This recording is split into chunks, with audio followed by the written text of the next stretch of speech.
kifayah. Sama seperti misalkan orang umroh atau haji, itu harus ada tiap tahun haji atau umroh. Misalkan ada dalam 1 tahun itu kagak ada yang tawaf, maka dosa seluruh umat muslim karena jatuhnya fardu kifayah. Tuh pertama. Nah, kemudian disebutkan oleh para alim ulama, li'ila kalimatillah, untuk menegakkan kalimat Allah Subhanahu wa Ta'ala. Ini kita lihat di video-video, kalau misalkan anak-anak yang meninggal dunia itu mereka kagak dimandiin, dikafanin, habis itu langsung dikuburin. Kan kalau kita mungkin yang setengah-setengah ilmunya bertanya mas, lah kamu kagak dimandiin, kagak disolatin lagi. Nah, ini memang aturan dalam Islam kalau ngurus jenazah orang yang mati syahid dunia akhirat. Jadi kalau ada orang yang mati syahid dunia akhirat, seperti orang-orang Palestina sana, itu kalau dia meninggal jangan dimandiin, jangan disolatin. Sebabnya kenapa? Dia tidak perlu dimandikan karena darahnya yang mengalir tersebut nanti bakal menjadi saksi di yaumil qiyamah. Kalau kita mandiin, kata alim ulama, dosa malah. Kenapa? Kita menghilangkan barang bukti. Ya, barang bukti dia untuk menghadap Allah dalam keadaan mati syahid. Kita hilangin darahnya, kita rusak tuh. Misalkan kita bersihin, kita berdosa karena menghilangkan bukti. Hukum menghilangkan bukti di dalam syariat Islam hukumnya adalah haram. Ya, harus paham nih. Makanya yang saya ceritakan tuh di syuhada Uhud ketika itu beberapa tahun yang lalu itu terjadi banjir.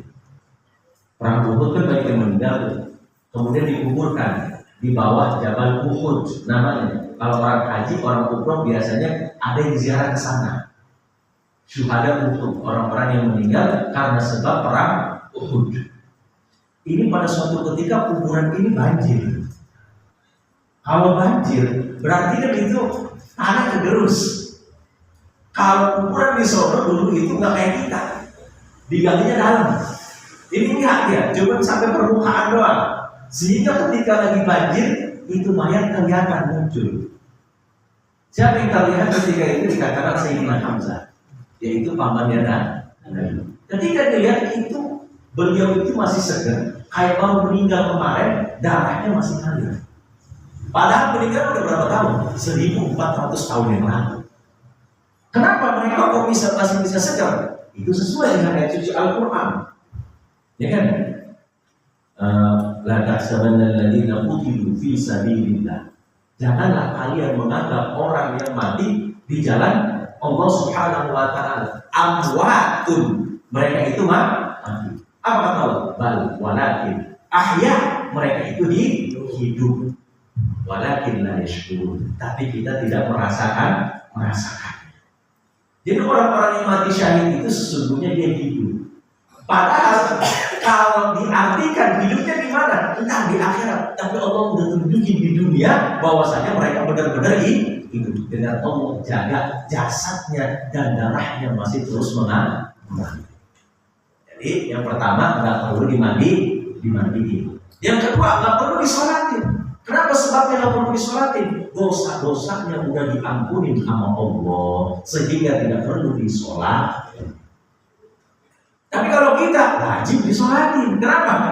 Karena kita bukan mati syahid. Dosa kita banyak. Makanya butuh pengampunan Allah. Lewat apa?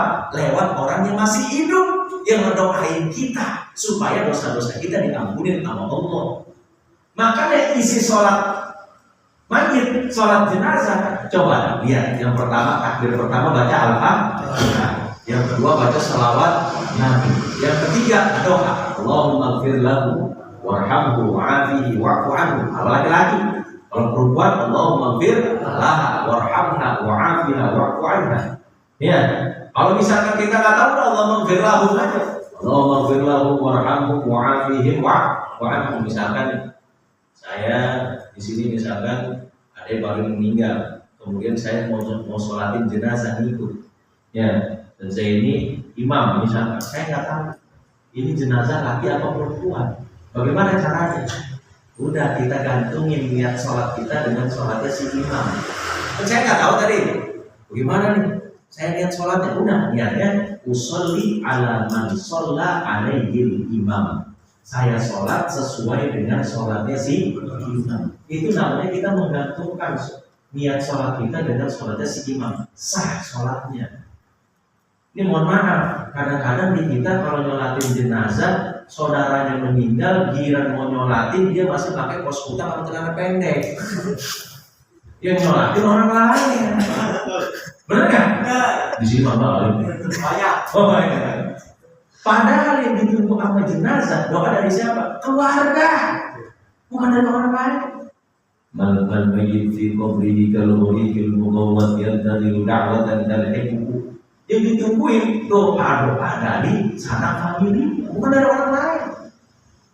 Makanya saya pesan, kalau misalkan ada yang meninggal dunia, kita bingung nanti mau niat apa, kita gantungin aja niat sholat kita dengan sholatnya si imam.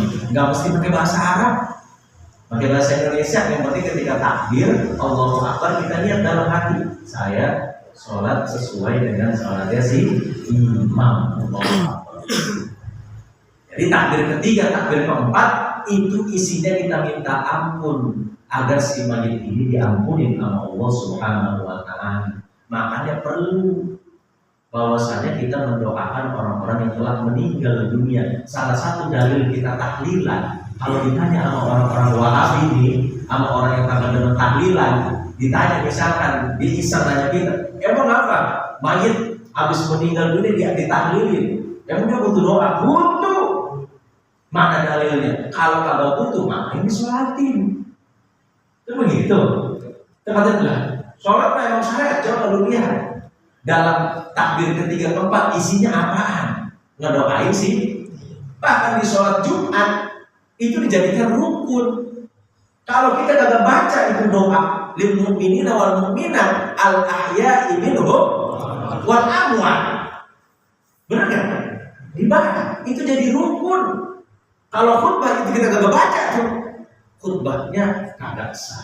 Khutbahnya kagak sah, Jumatnya kagak sah. Jangan jadi khotib. Lah beneran ini. Ya. Dan kita juga harus jeli. Masyarakat juga harus jeli. Biar masyarakat khususnya lingkup al-mujahidin paham. Jadi kalau ada orang khutbah dipantengin, dirukun udah semua belum. Biar tahu. Jadi kalau misalkan ada sesuatu yang kurang, jadi rame-rame tanggung jawabnya, bukan hanya yang di depan doang. Kadang-kadang yang di depan gak selalu standby. Kadang pas bagian rukun yang kagak kebaca, dia lagi pada ngantuk, bagaimana? Kan begitu. Makanya harus kita tahu ini. Nah di sini kita tidak dituntut untuk menyolati orang yang syahid dunia akhirat. Udah langsung aja bungkus, langsung kuburin, dosanya udah diampuni. Nah itu syahid dunia. Syahid dunia yaitu orang yang meninggal dunia karena sebab dia berperang di jalan Allah, tapi niatnya untuk mendapatkan harta rampasan. Jadi tujuannya duniawi. Ini bagaimana kalau dia meninggal dunia? Sama diurusinnya seperti orang yang mati syahid dunia akhirat. Kenapa? Karena hukum Islam itu nilainya dengan hukum yang jelas, bukan hukum yang tidak jelas. Al-hukmu bil-dhahir la bis-sarair. Hukum itu yang nampak, bukan yang tidak kelihatan. Ya mohon maaf nih Pak, saya kepikir sedikit ya. Misalkan bapak-bapak melihat ada seorang laki dan perempuan, bukan mahramnya, nggak ada hubungan darahnya. Dia masuk kontrakan misalkan ya, bukan mahram sama sekali. Ketika itu dia berdua-duaan. Akhirnya masyarakat kumpul di depan kontrakan, ngeliat di ventilasi. Dia pada bilang, ngapain nih orang ini? Dia nggak, lagi-lagi sama perempuan. Pas kita lihat, dia udah pakai sarung berdua. Misalkan begitu, dia tak tahu pempek besar, dia tak gerpak nih. Nah sekarang pertanyaan saya begini, apakah kedua laki-laki dan perempuan itu sudah bisa dihukumkan sebagai orang yang berzina? Enggak. Karena kalau misalkan kita menghukumkan orang itu berzina, harus ada 4 orang saksi yang melihat jarum masuk ke dalam botol. Paham maksud saya jarum masuk ke dalam botol? Ya, harus jelas-jelas banget melihatnya. Kalau kita ada kemungkinan, kalau kita lagi lihat nih, lah dia pakai sarung, ngapain lagi? Berarti begitu. Habis udahan atau kan bisa sebelum mulai. Lagi ngaji, kita nggak tahu, tapi hukum begitu. Dia yang nampak dan juga yang terlihat. Selama itu tidak jelas, maka tidak dihukumkan oleh syariat. Begitu maksud saya. Cuma kalau misalkan begitu ya tetap digerbek juga, jangan dibiarin. Wah, ngapain ya mah? Kita nggak lihat sih, bisa enggak. Tetap diurus juga. Jangan habis saya bahas, mungkin besok udah dibikin nggak jelas ini ya, enggak. Tetap harus ada penyelesaian. Karena itu maksudnya hukum norma, hukum masyarakat. Jadi jangan disamakan dengan hukum Islam. Itu umur. Nah, itu yang pertama ya. Jadi kalau misalkan dia ini matinya syahid dunia, maka pengurusan jenazahnya sama dengan yang pertama kan. Ya, dia itu hanya dikafanin dan juga dikuburin. Masalah dia niatnya untuk mendapatkan harta rampasan itu kita serahin sama Allah. Ya, misalkan ada orang dia mau sholat, kalau punya kain buat nutup auratnya, dia malingin itu kain tetangganya buat kerjain sholat. Sholatnya sah apa enggak? Sah. Kalau memenuhi syarat dan juga rukun. Tapi masalah dia dosa apa kagak, sholatnya diterima apa kagak, itu urusan Allah. Itu bahasa fikih. Kalau bahasa fikih itu kita melihat terpenuhi syarat dan juga rukunnya. Kalau itu sudah terpenuhi, sah. Tapi kalau masalah dosa maka beda lagi urusannya. Itu maka Allah Subhanahu wa taala yang menentukan orang tersebut berdosa atau tidak. Jadi masalahnya hukum tasawuf. Nah, itu masalah kalau mati dunia. Yang ketiga, syahid akhirat. Syahid akhirat ini macam-macam. Salah satunya adalah orang yang mengajar, itu masuk fisabilillah. Ada orang yang lagi ngaji nih kayak kita nih, misalkan lagi ngaji nih, itu hadisnya ada. Man kharaja fi talabil ilmi fa huwa fi sabilillah. Siapa orang yang keluar rumahnya kemudian dia menuntut ilmu, maka dia di jalan Allah. Hatta yarji'a, sampai orang itu pulang. Contoh, maaf misalnya ada orang habis pulang dari ngaji di sini belum sampai rumah dia meninggal, maka matinya mati syahid. Tapi syahid akhirat lah, bukan syahid dunia akhirat. Nah ini juga diklaim oleh para ahli ulama kita. Kalau misalkan kita ngaji ini sebulan sekali, tadi ada pengajian mingguan kan di sini ya? Ada. Malam Jumat ada pengajian di sana. Mungkin kita misalkan malam Jumat ngaji di sini. Habis malam Jumat kita yasin dan habis ngaji keluar dari musola kita lihatin. Besok minggu besok, Jumat besok gua mau ngaji lagi. Lihatin yang penting. Kenapa? Ya itu tadi. Hatta yarji'a, ada yang mengatakan kali ulama bukan pulang ke rumah, tapi pulang ke rahmat Allah Subhanahu wa taala. Artinya, kalau misalkan kita niatkan, ya kita lihat ini, habis pulang ngaji di sini, bulan besok mau datang lagi, mau ngaji misalkan. Ternyata sebelum bulan besok datang kita meninggal dunia, itu udah dicatat sama Allah Subhanahu wa taala sebagai orang yang mati syahid. Dalam Islam itu enak banget sebetulnya kalau kita ngumpulin pahala. Apa dalam hadis Nabi Muhammad? Man hamma bihasanatin. Siapa orang yang udah kepengen banget untuk mengerjakan kebaikan, tapi dia kagak kerjain, kepengen doang. Udah niat banget kepengen doang. Antar gue mau ngaji ada urusan dulu. Tapi dia udah punya niat tuh, antar gue mau ngaji nih. Ternyata dia kagak datang mengajar. Itu udah ditulis kata Allah lahu hasanatan wahidah. Allah tulis satu kebaikan. Kalau misalkan dia kerjain apa yang dia inginkan perbuatan baik tersebut, maka Allah akan lipat gandakan. Bukan hanya 1, bahkan 10 sampai 700 kali lipat pahala. Untung gak kita umat muslim? Untung banget.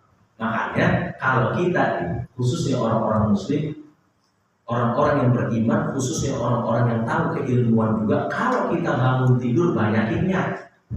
Gue mau yang sedekah, Gue mau niat berbuat baik lah, gue mau niat nyenengin orang-orang muslim, itu udah dicatat sama Allah Subhanahu wa Ta'ala. Yang belum haji misalnya, gue mau niat mau haji, gue mau niat mau umroh, semuanya diniatkan. Kenapa demikian? Karena nantinya hal yang kita niatkan akan dilipat gandakan oleh Allah Subhanahu wa Ta'ala. Tuh, jadi syahid, ada syahid dunia akhirat, ada syahid dunia, ada syahid akhirat.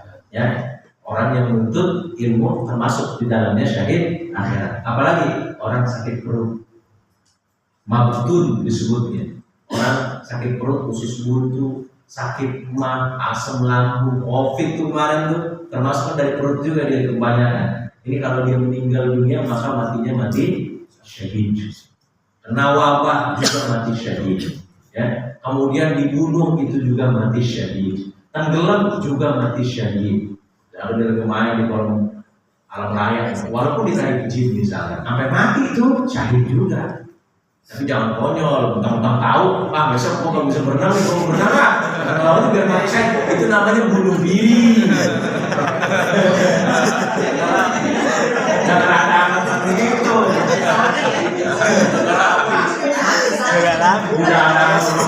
Udah sembuh banyak banget. Ya, misalnya itu mati syahid. Tapi ingat, mati syahid itu diampunin sama Allah. Cuma satu yang akan diampunin. Kalau dia mati syahid tapi masih punya utang. Paham maksud saya?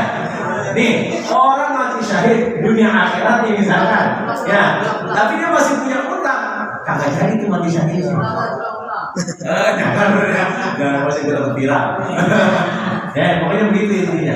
Makanya utang itu adalah hak Adam, hak antara kita dengan manusia. Gak bisa kita musamaha. Kalau kita berdosa sama Allah, kita punya kaidah, innallaha ghafurun. Allah Maha pengampun dan Maha. Dan kalau manusia, misalkan kita punya utang, kita bilang, lu mah baik, udah maafin aja ya utang-utang gua. Bagaimana kira-kira? Secara dicabut golong, kamu bilang enak aja lu maafin.